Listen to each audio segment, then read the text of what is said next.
I worked at an Oxxo here in Tijuana for almost 2 years. The store was in a very busy area during the day, near schools, offices, and a main avenue. But once night fell, everything changed. It stood on a corner, right next to an overgrown, empty lot, with cracked walls and weeds so tall they blocked your view if you got close. People said all kinds of things happened there, that there had been an accident years ago, or that homeless people stayed there and sometimes got aggressive. I never paid it much mind.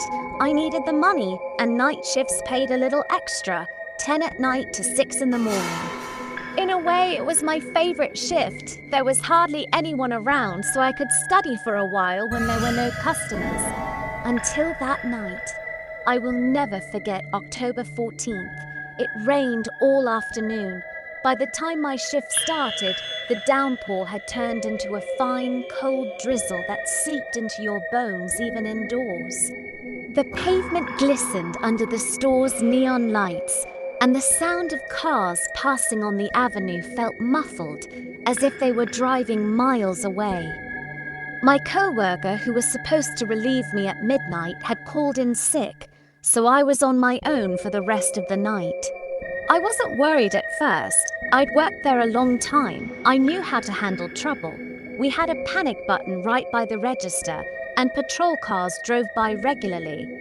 The first few hours went by normally. A group of teenagers came in for sodas and chips. An older man bought cigarettes. A woman asked for water for her baby. Around 1:30 in the morning, no one else walked in. I sat on the stool behind the counter, turned my music down low, and went back to my notes.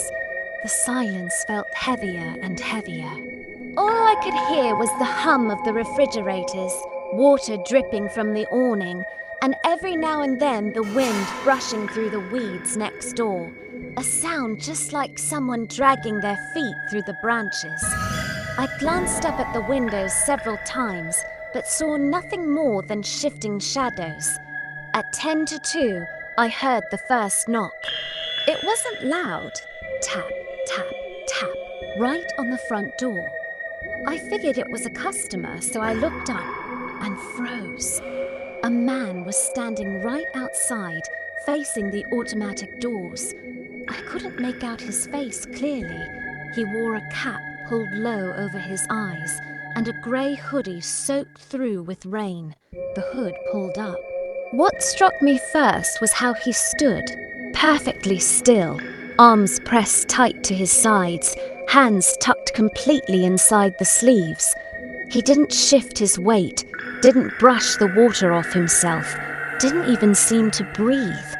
And the worst part, the automatic doors weren't opening. Our doors worked perfectly.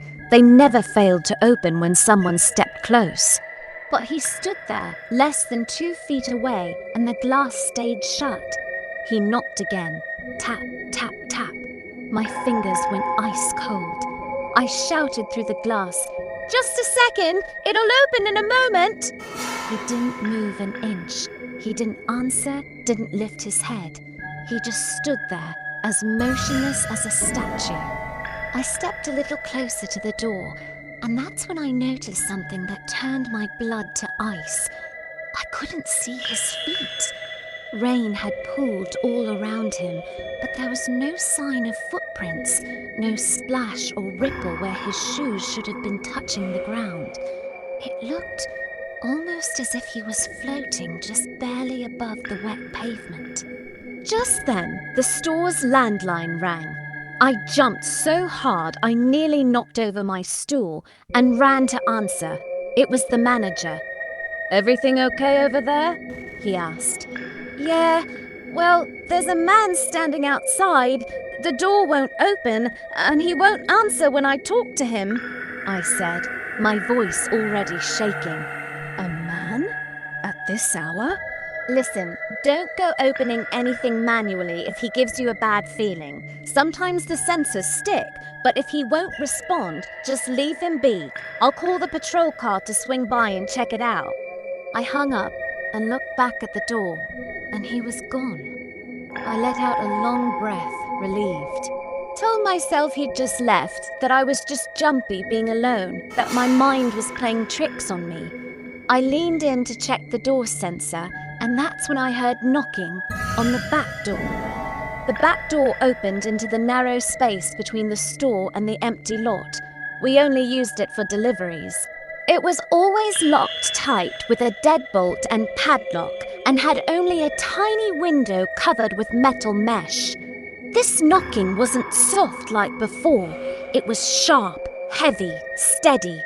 Bang, bang, bang, like someone hitting it with a closed fist, faster and harder every second.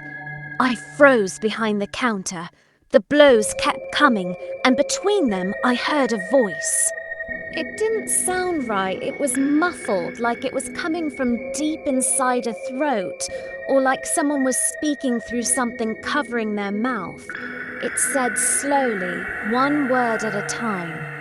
"Oh, Pen. Please. Oh, Pen. I know you're in there." I scrambled for the phone to call the police, but the line was dead, nothing but loud static. I looked at the security monitor. The screen was all fuzzy, black and white streaks, showing nothing but a dark shadow pacing back and forth in front of the back door. The banging grew louder until the whole door shook in its frame, like it was about to burst open any second. Then I heard something that made me want to vanish entirely. The voice changed. It dropped that low, slow tone and turned high, shrill, and it sounded exactly like me.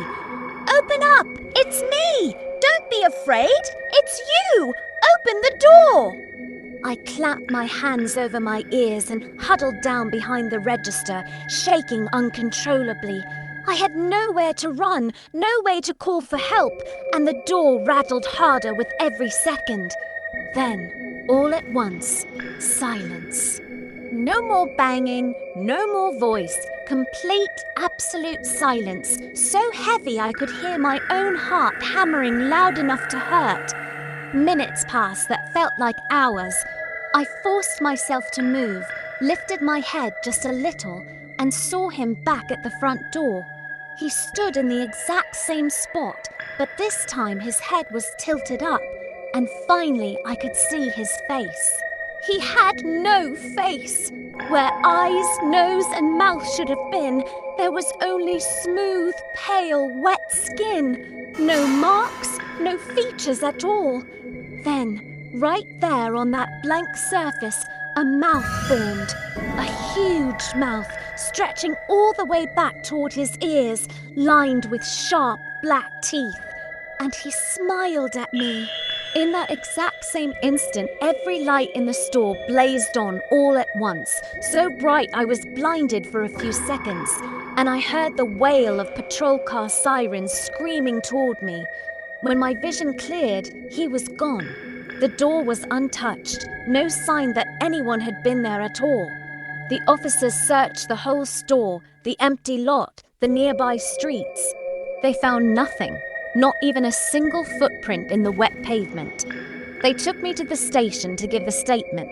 They told me it was just exhaustion, that I'd imagined the whole thing, or that whoever it was had run off before they got there. But when they pulled up the security footage, they went dead quiet. There was no sign of the man on camera. But you could hear my voice perfectly clear, asking to be let in. And the timestamp showed something impossible. It said those events happened at 3:30. But I'd checked my watch over and over, and everything had taken place before 2:30. I never worked another night shift. I quit that job not long after. I still drive past that Oxxo sometimes, and every time I see it, my stomach turns. But the worst thing happened a week later. I woke up in the middle of the night to someone knocking on my front door. I crept over to the peephole, and there he was, standing on my porch. And then I heard my own voice whispering from the other side. "I know you didn't open the door that night, but I'll come back, and next time you will open." I've never told this to anyone but my family until now. I know most of you will think this is made up, that I'm lying. But I swear to you, if you ever find yourself working alone late at night or just somewhere quiet after dark, and you see someone standing perfectly still outside, someone who won't answer you, and the automatic doors won't open, please don't get close. Don't say a word. And whatever you do not open the door.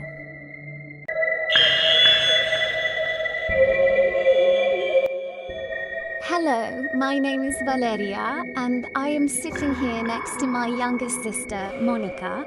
Back then, she was 19 years old, and I had just turned 22. We have never told this to anyone outside our closest family, and even today, almost 8 years later, my voice still shakes when I remember it. It happened exactly in 2018, here in Guadalajara. We both worked at an Oxxo in an area that was still very quiet during the day back then, but that changed completely once night fell. You all know what this job is like, standing for hours on end, serving all kinds of people, putting up with rush and rudeness. But the night shift is like nothing else. Ours started at 11 at night and ended at 7 in the morning. Our mum begged us every day not to take those shifts. In Guadalajara, the night changes the rules, she would say, crying. But we needed the money urgently. We helped with household expenses and were saving up to enroll in university. So we always went together. We promised we would look out for each other, and we thought that as long as we were together, nothing bad could happen to us. That night, we found out just how wrong we were. It was a Tuesday in mid-October. It was raining incredibly hard.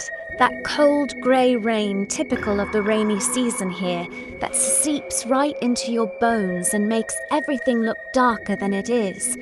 The wind slammed against the signs and windows so violently that several times we thought they were going to shatter. By 2:30 in the morning, there was no one left on the street. As we always do past midnight, we had locked and bolted the main door.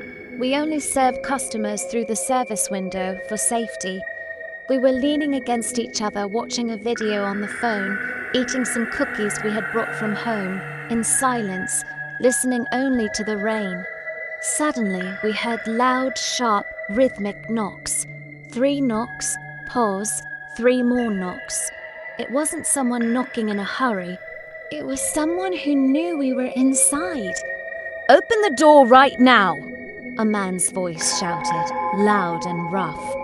"I dropped my wallet right on the threshold. I just need to pick it up for a second and I'll leave." I leaned slowly to look through the glass. There he was, standing under the small overhang at the entrance, wearing a black cap pulled low over most of his face, a soaked dark jacket, and pants wet all the way up to his ankles. We had never seen him before. He wasn't anyone who lived or usually passed through the area. "I am very sorry, sir," I answered in a trembling voice. "The door stays locked for security after midnight. If you drop something, please wait until 7 in the morning when we open, and we will gladly look for it and give it back to you." The man stood completely still for a few seconds. Then he let out a laugh, a dry, hollow laugh that held no amusement at all, and that turned our blood to ice. "I didn't make myself clear, girls," he said, and his voice changed completely. It became deeper, harsher, with a threatening tone. "I told you to open up, and you will open up, whether you want to or not." Monica grabbed my arm so tightly she left marks on me for days. I signaled to her to try to call the store's central office and the police, but just then she whispered in my ear, barely audible, "Valeria, look behind you, on the windows of the storage room." I turned around slowly. At the back of the store, where the stockroom is, and there is only one small high window, we saw wet handprints appearing one after another, sliding down the glass. No one should have been able to get back there. There is a wall over 2 meters high and a large padlocked metal door that we checked every night before starting our shift. My hands were shaking as I pulled out my phone to dial 911, and there was absolutely no signal, not even one bar. We couldn't call anyone. At that exact moment, we heard a horrible metallic screeching. Someone was prying the lock on the main door with some kind of tool. The noise drilled right into our heads. We couldn't cover our ears, and we knew they were going to get it open any second. "If you don't open right now, you will regret it for the rest of your lives," the man shouted, and he sounded so close it was as if he was right on the other side of the glass, breathing against it. Monica was already crying silently, holding on to me with all his strength.